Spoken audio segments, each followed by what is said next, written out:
jaws of the lion after all, and are always ready to show there is only one outcome for anyone who dares threaten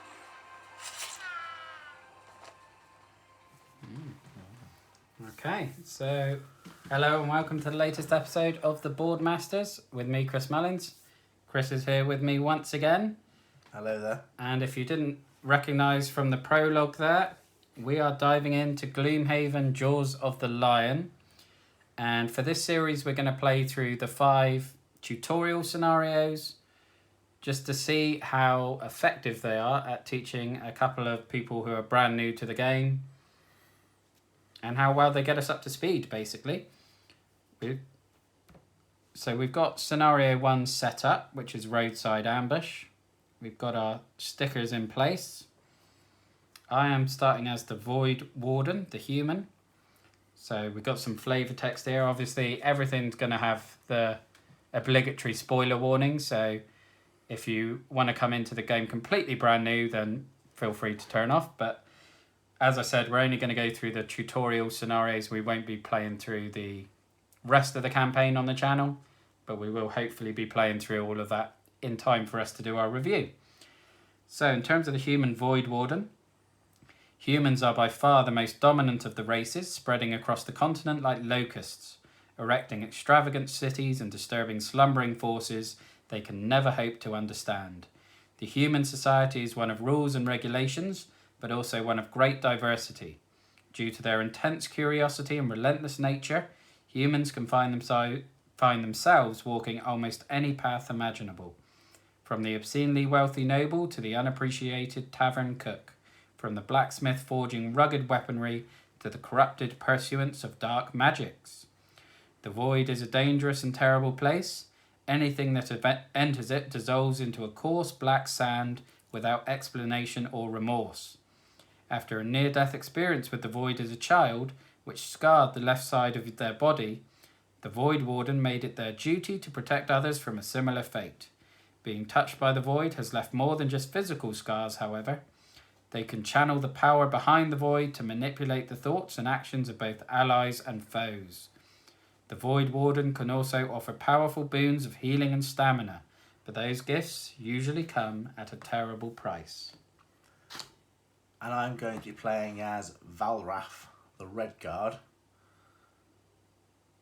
Though their demon-like qualities make them feared by many, Valraths are for the most part well-mannered and gentle, preferring to solve problems through diplomacy rather than violence. They come from a dark and bloody heritage of genocide and warfare, and as they have become more civilized, have simply made concerted efforts to put their past behind them.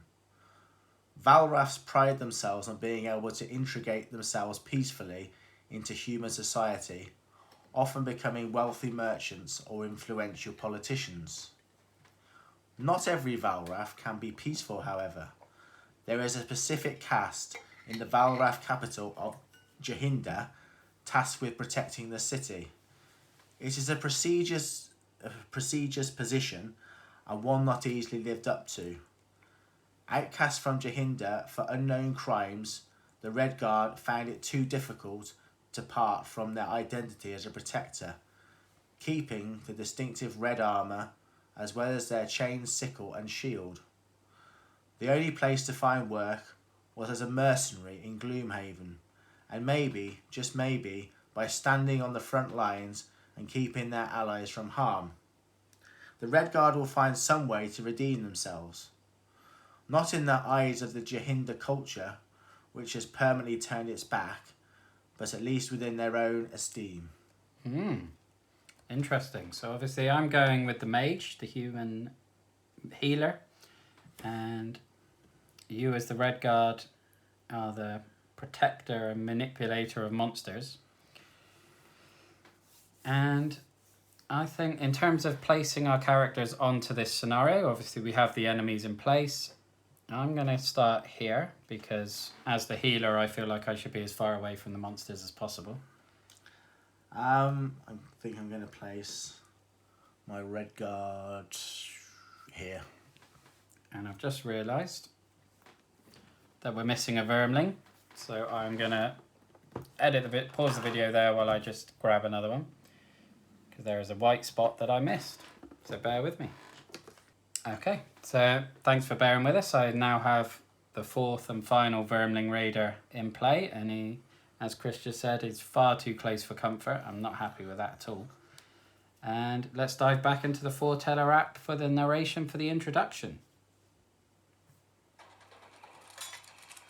The road back to Gloomhaven has been long, and now to get attacked by vermlings when all you want is a warm meal and a soft bed, well, it makes you mad. Mad enough to kill these mangy creatures before you collapse from exhaustion. Of course, the vermlings have other plans. They gibber about wanting your coin and the meat on your bones. Nasty things, really. Best to ignore their ranting and end this quickly.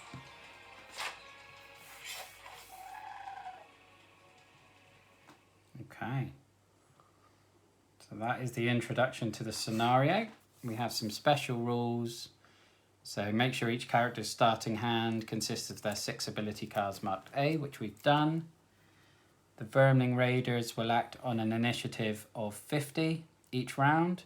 They will first move their base move value of 1, and then if the character is adjacent to them, attack for their base attack value of 2. Okay.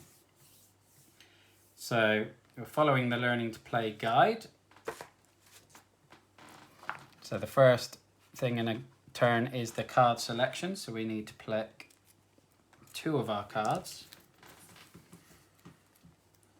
and decide whether we want to go first or whether we want to attack.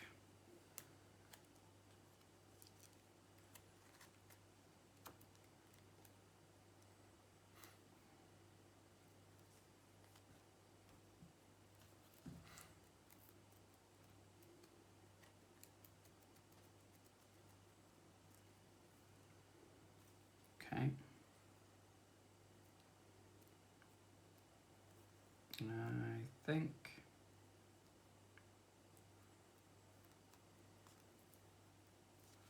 I'm going to go with these.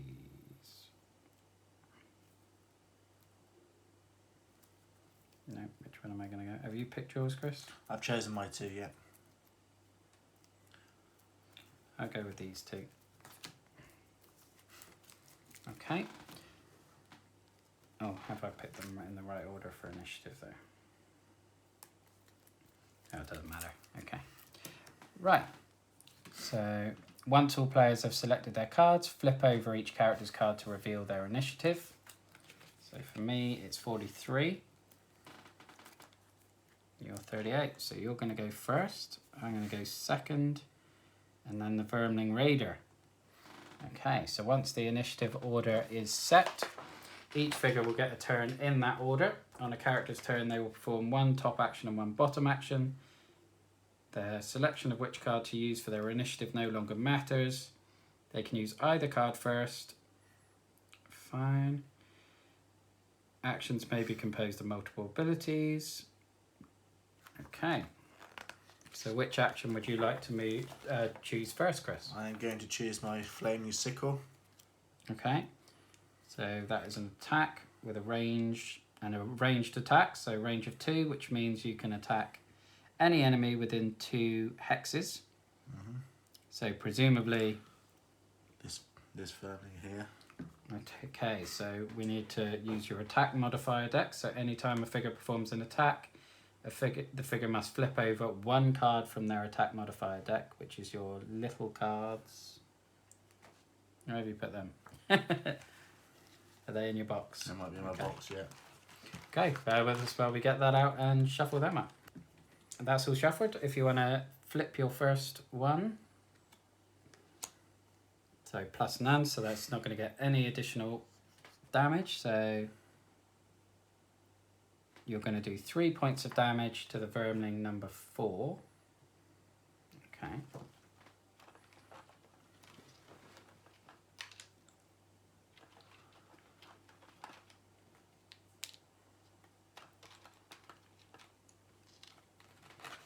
Okay. Right, so it's going to be my go.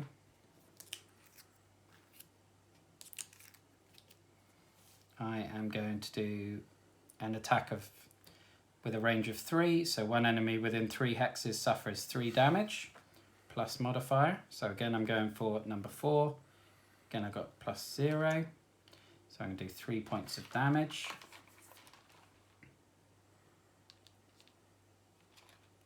Just taking some hits. Yeah, which I think has actually killed him, but we'll find that out in a moment. Oh, maybe I don't. When any figure is targeted by an ability, the targeting figure must have a clear line of sight.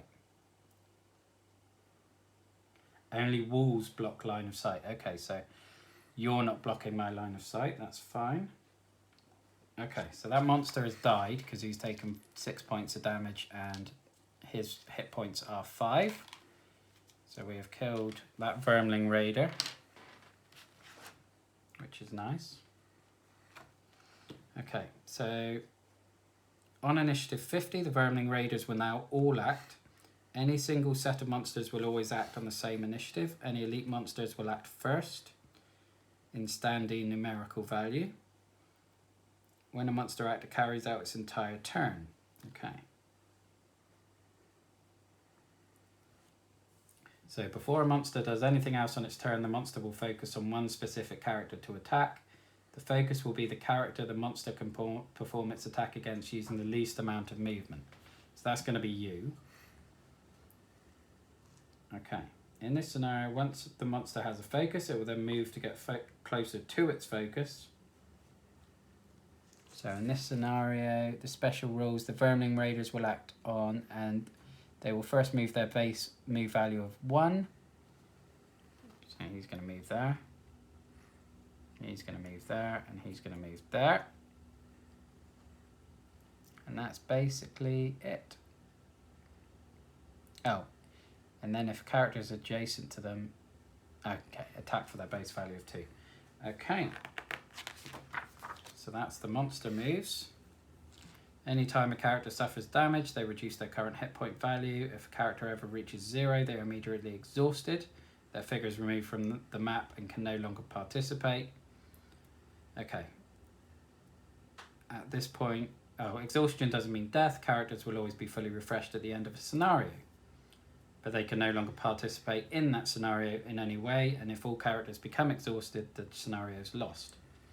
So at this point, play through the monster turns and any remaining character turns in initiative order. Okay, so we've got one more turn each, I believe. Once the end of the initiative order is reached and all figures have taken their turn in a round, the round will end. At this time, if any attack modifier deck has flipped over a card with a shuffle icon, shuffle it back into.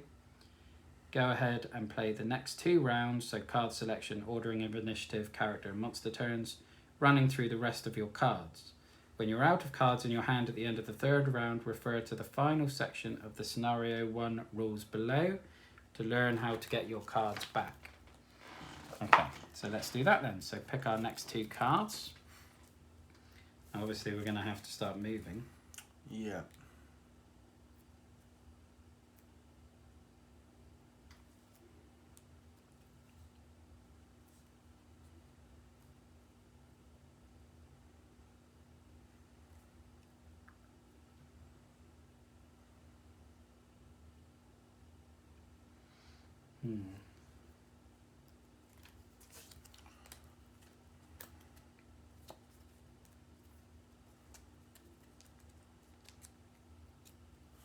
I've chosen mine. Okay, I'll choose mine. Okay, so flip them over. So 89 for me. 41 for me. Okay, so you're going to go first, then the Vermling Raider, and then I'm going to respond.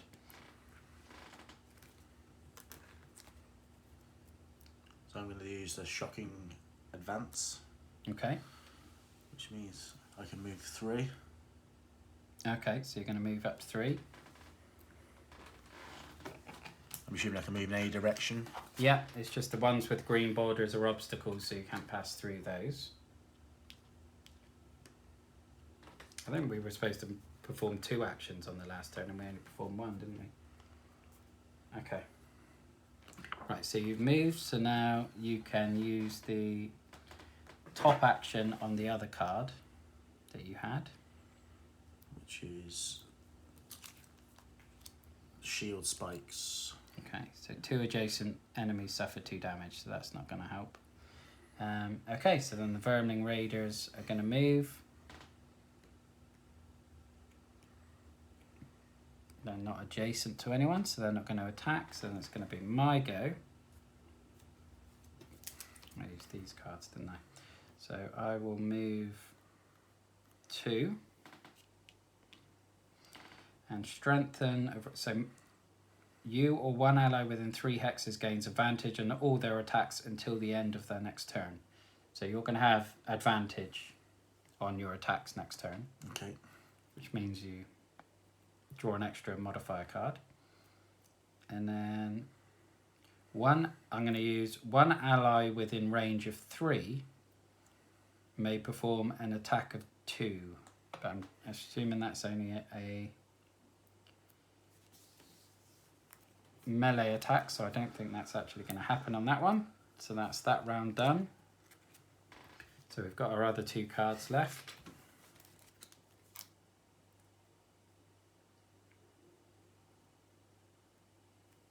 Okay, yeah. Right. I've picked mine. I'll pick mine. Okay, so flip them over. I have an initiative of 23. 90. Okay, so we're going to flip round and I'm going to go first, then the Vermling Raider and then you. So I'm going to move 2, go here, and then I'm going to use Muddle. So 1 enemy within 3 hexes gains disadvantages on all its attacks until the end of its next turn, which is this one. So that's that one. And then top 3, 1 enemy within 3 hexes cannot perform any actions until the end of its next turn. So I'm going to stun this one. And then it's going to be the Vermling Raider. So he's going to move here. And he's going to attack, but he's going to have disadvantage. So who is he going to attack? Because we are equidistant. Do we just choose? Monster focuses on the one earlier in the initiative order, so it's going to attack me. Okay, so it's got an attack value of 2, but it has disadvantage. So draw 2, and whichever's worse, so they're both 0s. So that does 2 damage to me, which isn't good. He's stunned, so he doesn't do anything. He moves there. And now we have to go back to the book to find out how to get our cards back. Yeah. Oh, well, you've got to do your That's turn. mine. You've got to do your turn, sorry. So I will read up while you do that.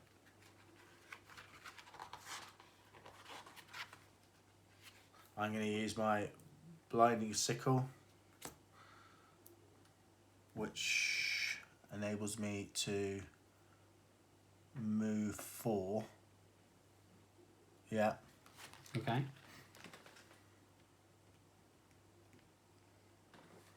Oh, so you're abandoning me.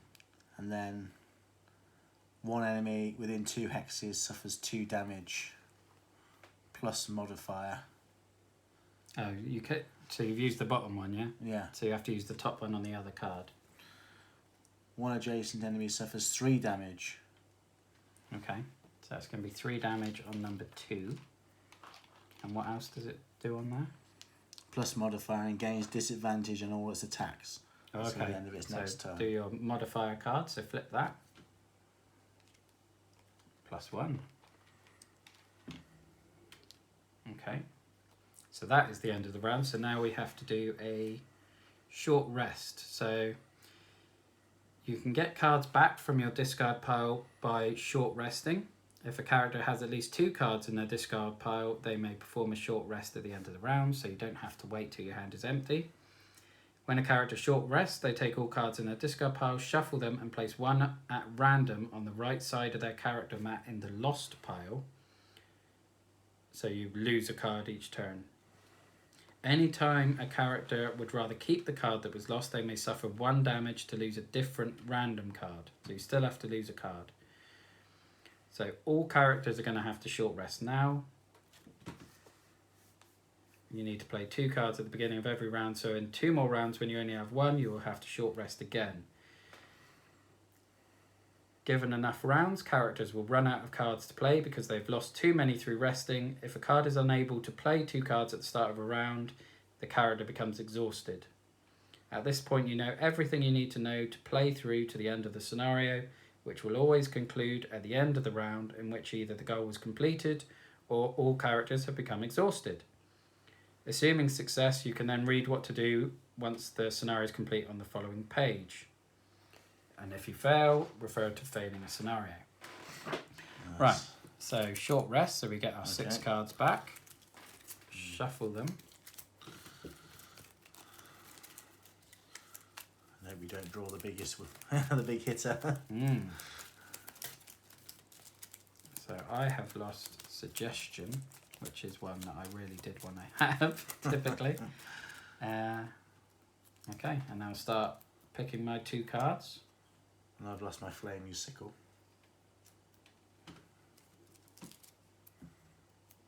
So we get to pick 2 now, yeah? Mm-hmm.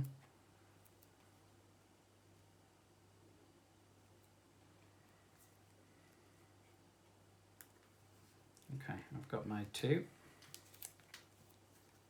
Oh no, I haven't.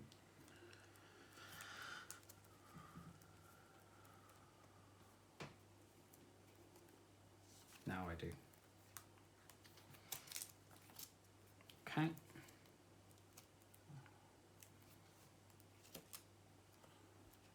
I've got my 2. Okay, so flip them over. I have an initiative of 43. I have an initiative of 90. So we're going to be in the same order. So first thing I am going to do is heal my 2 damage. Which is that one.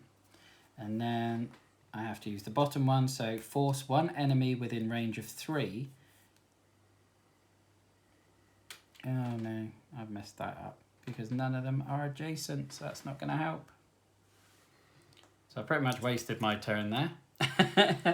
So now the Vermlings are going to attack, so again, this dude's going to attack me. He still has disadvantage.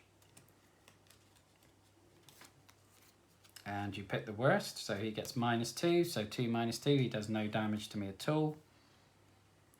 This one's going to come after me and attack, and he gets +1, so he does 3 damage to me, which is worry.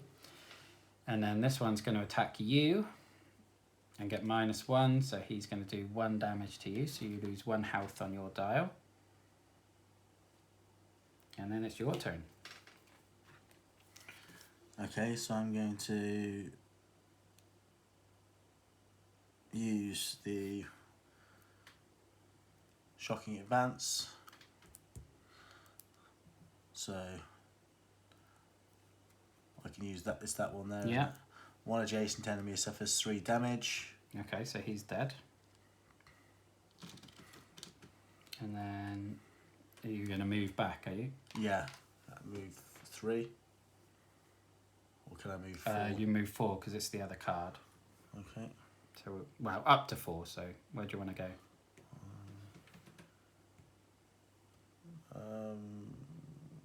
I'll go here. One thing I might suggest, it might be better if you're next to both of them because you want to be the one getting attacked, really. Close to there. Because you are much stronger than me. Like a bit more punishment. Definitely. Okay, so pick your next 2 cards.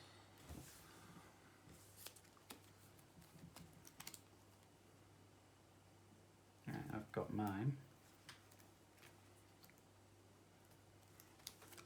Got mine. Okay. So flip them over. I have an initiative of 68. Initiative 41. So again, we're flipping back round. Okay. Which is good for me because that means they're going to attack you. So what are you going to do first? I am going to use my blinding sickle. One enemy within 2 hexes suffers 2 damage. Okay, so but you've got disadvantage because it's a ranged attack and you're next to them. So which one are you attacking? I'll attack the The elite, the one with 10 HP. Yeah. Okay, so draw 2 attack modifier cards. And it'll be the worst one, so no extra damage. So you did what, 2 damage? Yeah. And that is number 3. And then what other one are you going to be doing? 2 adjacent enemies suffer 2 damage. No, you can't. You have to use the bottom one if you use the top one on the other card. You or one ally within 2 hexes heals 2 damage. Okay. Are you healing you or me? You. Oh, thank you. Much appreciated. Okay, so then the Vermling Raiders are going to attack. You're higher in the initiative, so they're going to attack you. He no longer has a disadvantage, so he's going to do 2 minus 1 is 1 damage to you. And then the other one is going to do 2 plus 1, so 3 damage to you. And then it's my turn. So I'm going to do Wicked Scratch. One ally within range of 2 may perform an attack of 4. Use the ally's attack modifier deck for this attack. So if you draw 1 attack modifier, plus none. So you're going to do 4 attack, and it's going to be against the elite guy. Oh, these count as 3, these ones, okay.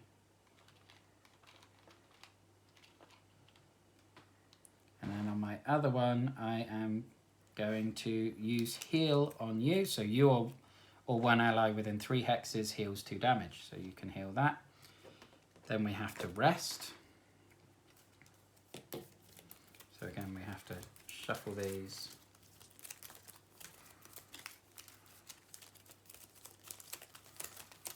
And I have lost Black Boon, which is one of my healing and moving cards. Not ideal. Just jumped out at me, so the blinding sickle. Oh. Lost all my sickle attacks. Okay. So we're going to have to do some serious damage on this one. 3, 4, 5, 6.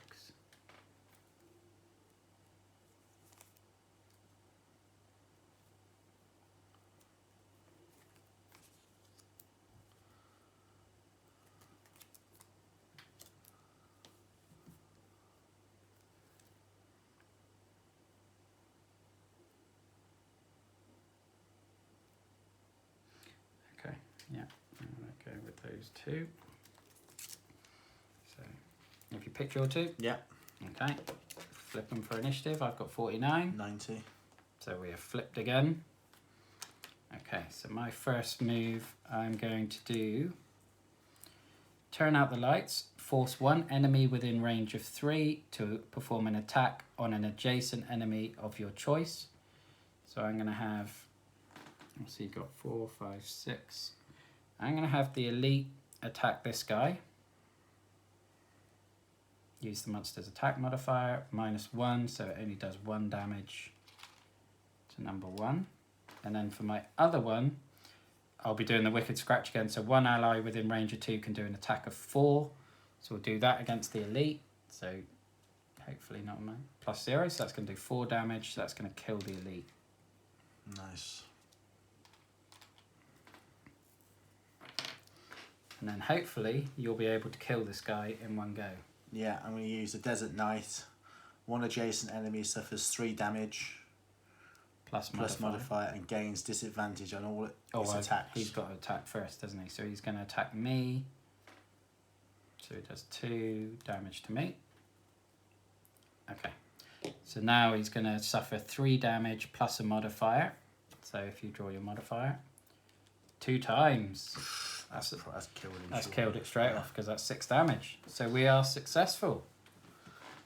So I suppose we should play the conclusion narration if and when it loads up. You wipe the blood of the last vermling from your face, and your thoughts return to the sleeping lion. Surely they've got a stew ready by now. It would be so perfectly warm and soothing, and it's right through that gate. So close, you can already taste it. But then, another thought comes. It is highly unusual, brazen really, for a pack of vermlings to operate this close to the city. Could they be behind the string of disappearances? It's a long shot, but one worth investigating. Especially considering this ambush site doesn't look like their base of operations. There is probably a nest nearby that, with any luck, will have more information on the missing blacksmith. And treasure. Treasure would be nice. Oh, okay. We're going treasure hunting. So let's go back to the book and see what it says for Scenario 1 complete. Congratulations on completing Scenario 1. Read the conclusion text in the scenario rewards, which is the new scenario, a hole in the wall. And we'll have to place the sticker on the board in a moment, but I've left the stickers over there. Also, because you successfully finished Scenario 1, mark the white box in its sticker to indicate it is complete. You cannot replay scenarios you've previously completed. And after each scenario, characters fully refresh, recovering all their ability cards, removing any condition tokens, and returning their hit point dial to their maximum hit point value, noted on your character mat and below the white 1, because you are level 1. Mine's going to go back up to 6. And back to 10. Okay. At this point, each character should take one character sheet from their character box. This sheet represents the character you'll be playing throughout the campaign. We're about to make things permanent, so if you weren't happy with the character you played in Scenario 1, you can change. Are you happy? I'm happy, yeah. I think me too. Provided you are happy, you should now name your character and write it in the name field. Also mark the 1 next to level 2, since you are level 1. Oh, also mark the 1 next to level. Sorry, the 2 is to indicate where the level is. All other areas of the character sheet will be covered in future scenarios. Players should now retrieve their 2 level B cards in the box. Swap the 2 level B cards with the 2 level A cards of the same name.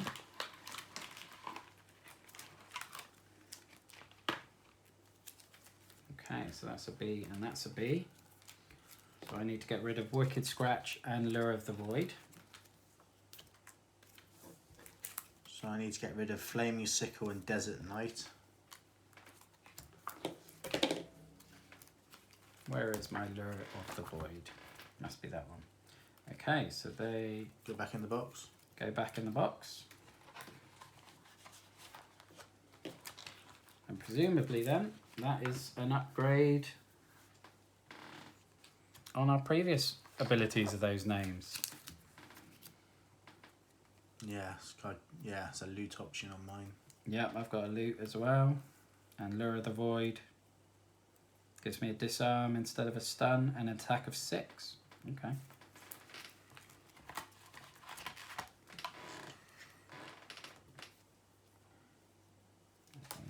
We'll go back in there as well. Do you want me to go and grab the stickers? Well, we can do that in a minute. We don't need to do that on video.